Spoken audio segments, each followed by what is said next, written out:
5 বিধি অনুযায়ী মাননীয় স্পিকারকে ত্রয়োদশ জাতীয় সংসদের সংরক্ষিত মহিলা আসনে নবনির্বাচিত মাননীয় সংসদ সদস্যদের শপথ পরিচালনার জন্য বিনীত অনুরোধ করছি।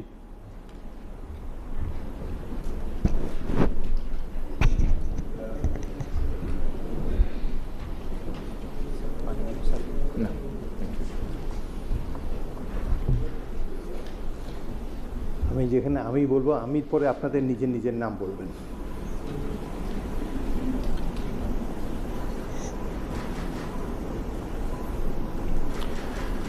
বিসমিল্লাহির রহমানির রহিম।